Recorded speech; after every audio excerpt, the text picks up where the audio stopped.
Welcome back to the Stoic Growth Elevator channel. Today we're diving into a topic that touches all of us. How to detach from others using Stoic wisdom. We've all been there, feeling emotionally drained by people, whether it's a friendship that's fading, a relationship that's no longer fulfilling, or even professional connections that seem to drain more than they add. I'll never forget a time in my life when I felt completely overwhelmed by others' expectations. It was back in college when I was part of a close-knit friend group. On the surface, everything seemed perfect, but over time I started noticing how differently we all were evolving. The bond we shared became more of a burden than a blessing, and I found myself losing my peace trying to maintain a connection that didn't align with my true self. That's when Stoicism came into my life. What I discovered wasn't about building walls around my heart or cutting people off. It was about giving myself permission to reclaim my own inner peace, regardless of what others were doing. I realized that the only thing I truly control is my reaction to the world around me. That was a game changer. It allowed me to embrace emotional resilience and ultimately experience the freedom that comes from within. Now I want to share that experience with you. Whether you're struggling to let go of someone who's no longer right for you or simply seeking more peace in your relationships, Stoic principles offer powerful tools to help us navigate the emotional complexities of life. So if you're ready to learn how Stoicism can reshape your perspective on relationships and personal peace, keep watching. And if this resonates with you, don't forget to hit subscribe, share your thoughts in the comments below, and let's support each other in this journey toward balance and growth. Number 1, train your mind to see clearly. In Stoic philosophy, clarity is power. One of its most vital disciplines is learning to see things as they truly are, stripped of story, ego, and emotion. This isn't natural, it's trained. Objective observation isn't passive detachment. It's the active decision to hold back your reaction and confront reality on its own terms. It's like standing on a cliff above a raging sea. When you're in the water, every wave feels like it'll pull you under. But from the cliff, you see the whole pattern, the rise, the fall, the rhythm. That's what objective observation is. Not escape, but elevation. You don't drown in the moment. You rise above it, watch it unfold, and then choose how to act. This shift isn't just mental, it's spiritual. It's how you reclaim control in a world that constantly tries to take it. I learned this the hard way. There was a time when I was neck deep in a career-defining project. Every day was a grind. Tensions rose, especially with a teammate whose approach clashed hard with mine. Each disagreement felt like a jab, like I was being challenged, not just professionally, but personally. I'd go home agitated, replaying conversations, trying to justify my anger. One day, after yet another hostile meeting, I stepped outside not to cool off, but to reset. I remembered a Stoic exercise. Imagine you're watching yourself from a distance, as if it were a scene in a play. I replayed the moment, but this time I wasn't the lead character. I was just an observer, and from that angle, everything changed. I didn't see an enemy. I saw two people fighting for what they believed in, both under pressure, both trying to be heard. That moment was a crack in the armor of my ego. I realized how often we mislabel passion as aggression and how easily our pride turns feedback into attack.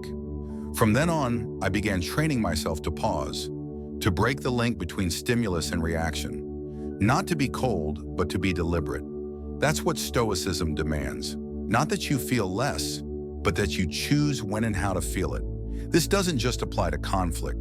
It applies to failure, praise, stress, even love. Observation sharpens response. It's what lets you stay grounded when the world tries to shake you loose. It's what separates emotional reflex from intentional action. In a society that rewards outrage and impulsive noise, the Stoic stands apart, quiet, alert, and unshaken. He doesn't retreat from the world. He simply refuses to be ruled by it. That's not detachment, that's dominance of the self. Number 2, cultivate self-sufficiency. Imagine standing in a quiet room with no phone buzzing, no one clapping, no job title to lean on, just you and your thoughts. Would you be at peace or panic? Stoic self-sufficiency is about being able to face that silence and still feel whole. It's not about cutting people off, but about cutting the cord that ties your identity to things you can't control. To walk through life needing less, fearing less, and depending less, that is freedom. I was forced to learn this lesson when my career collapsed without warning. One day I had purpose, status, direction. The next I had questions, doubt, and an empty calendar. Imagine pouring years of energy into something, only to watch it vanish like smoke. I didn't just lose a job, I lost the version of myself I thought was permanent. At first I froze, then I unraveled. Who was I without this structure? But rock bottom has a strange clarity. I remembered the Stoic principle. You are not your position, you are your principles. So I focused on what I could build, not what I had lost. I imagined my life like a broken down ship. The ocean didn't care how I got there. It only cared how I sailed forward. So I started patching the holes, learning new skills, reaching into old passions, exploring things I never had time for. Slowly, confidence returned, not from success, but from self-direction. One day I realized something profound. I wasn't rebuilding my career. I was rediscovering myself. I wasn't waiting to be chosen again. I was choosing myself. The Stoics teach that we must learn to stand on our own minds, to be content with our inner world when the outer one is in chaos. Imagine becoming the kind of person who can lose everything and still feel grounded. Not because you don't feel the loss, but because you don't lose yourself in it. This inner stability is rare in a world of shifting values and endless comparison. Most people are so tightly wired to outcomes that a single failure unravels their sense of worth. But imagine being untouchable, not cold, not arrogant, but centered. Like a tree that bends with the storm but doesn't break because its roots run deep. That's Stoic self-sufficiency, not needing the world to be okay for you to be okay. In the end, self-sufficiency isn't about becoming invincible. It's about becoming resilient. When the noise dies down, the applause fades, and the titles disappear, what remains is you. The Stoic strives to make that enough, and more often than not, it is. Number 3, regular reflection and meditation. Imagine your mind as a cluttered room, filled with noise, scattered thoughts, and emotional debris. Without regular cleaning, chaos becomes the default. That's why reflection and meditation aren't luxuries in Stoic life. They're daily hygiene for the soul. In a world that demands constant reaction, these practices create the space to respond with purpose. My own journey into reflection began not out of discipline, but desperation. Life had thrown a fog over everything. Career doubts, strained relationships, sleepless nights. I couldn't think straight. I needed silence, not from the world, but from within. That's when I picked up a notebook and started journaling. Not to impress or analyze, but just to unload, to look at my thoughts instead of being lost in them. At first it felt awkward, but slowly patterns emerged. I noticed how often fear disguised itself as logic. I saw how my moods were chained to things I couldn't control. Over time, this became a ritual. Morning reflection to set intention, and evening meditation to process the day. No candles, no apps, just breath, paper, and honesty. And something shifted. I wasn't avoiding my struggles, I was understanding them. Meditation added a different kind of clarity. Imagine standing still in a river while the current rushes past. That's what meditation gave me. Stillness and motion. Even 5 minutes helped me return to my center when everything around me screamed for attention. I realized I didn't need to fight every emotion or fix every problem. I needed to see them clearly, then decide what to do from a place of calm awareness. What I learned is this: reflection is how you meet yourself, not the version you show the world, but the real you, the one behind the roles, the noise, the ego. And once you meet that version often enough, you begin to live from it. You stop being thrown by every setback, every opinion, every uncertainty. You become rooted, not reactive. In a world addicted to speed, reflection is rebellion. Meditation is defiance. Together they form a quiet armor. The Stoic doesn't meditate to escape life, but to engage it with sharper eyes and a steadier heart. If you want clarity, you must create space. And in that space, you will find not just peace, but power. Number 4, Use negative visualization. Imagine waking up tomorrow and everything you love, your home, your health, the people closest to you, is gone. Not to torment yourself, but to remind yourself of one powerful truth. Nothing is guaranteed. This is the heart of negative visualization. It's not about inviting pain, but about awakening gratitude. It trains the mind to cherish what's here now, while preparing it to endure when it's gone. I didn't fully grasp this until my life was about to shift dramatically. A new job, a new city. On paper, it was exciting, but beneath the surface, I was anxious. What if it doesn't work out? What if I lose what I've built?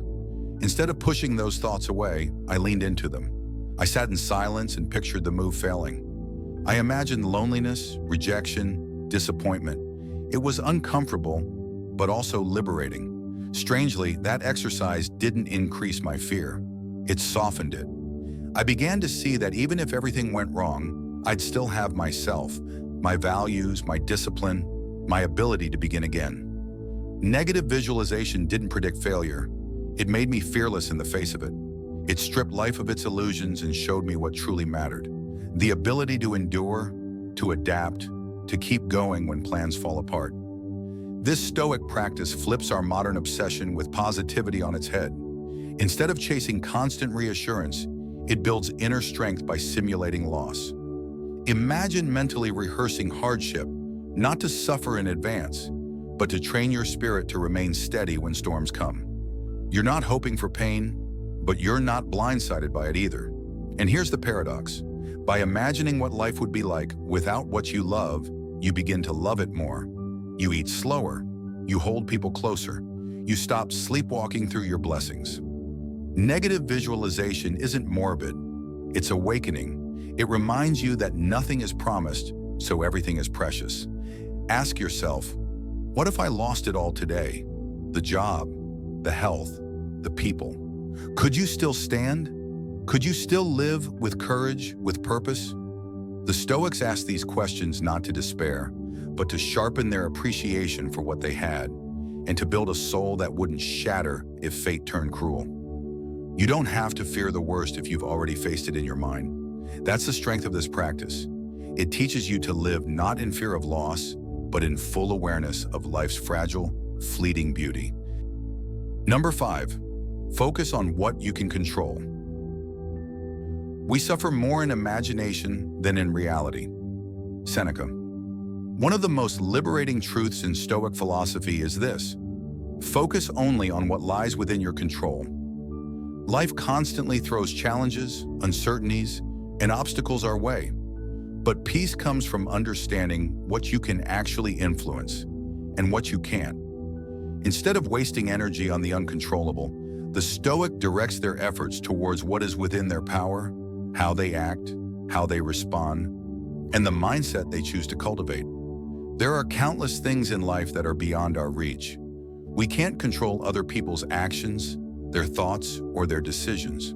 The weather, the economy, the direction of world events, they are all beyond us. Even the results of our hard work aren't guaranteed. Yet it's easy to fall into the trap of trying to manage everything around us. The Stoic recognizes this, and instead of giving in to frustration, they focus on what they can control, themselves.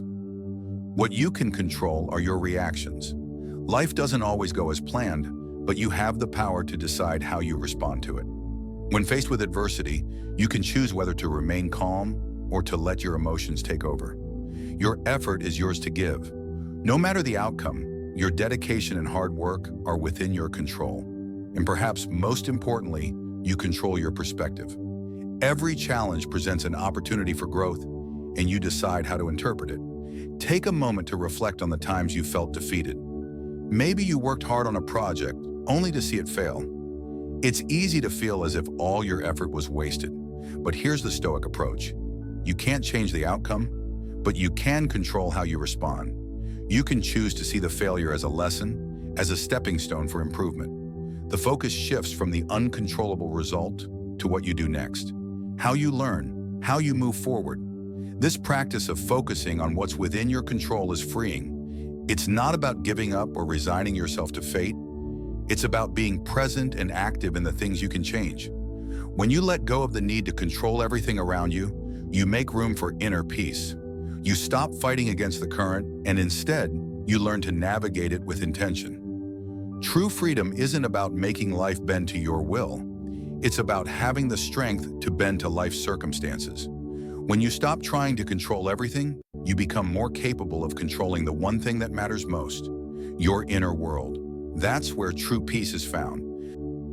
As we wrap up our deep dive into Stoic detachment, I hope the ideas shared have sparked new insights and motivation within you. Stoicism isn't just a philosophy, it's a practical guide for living a more balanced, resilient, and peaceful life in today's complex world.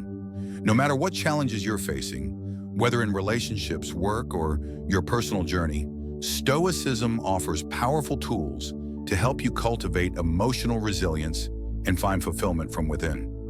By embracing key practices like objective observation, negative visualization, and self-sufficiency, we can break free from the chains of attachment and lead more genuine lives. Remember, Stoicism doesn't ask us to suppress our emotions or shy away from life's hardships. Instead, it empowers us to meet them head-on with clarity, courage, and wisdom, knowing that each challenge is an opportunity to grow stronger and more centered. If you're ready to take the next step towards self-discovery and transformation, I invite you to subscribe and join our community of individuals striving to live with purpose. Share your thoughts and experiences with us in the comments below. We're all in this journey together.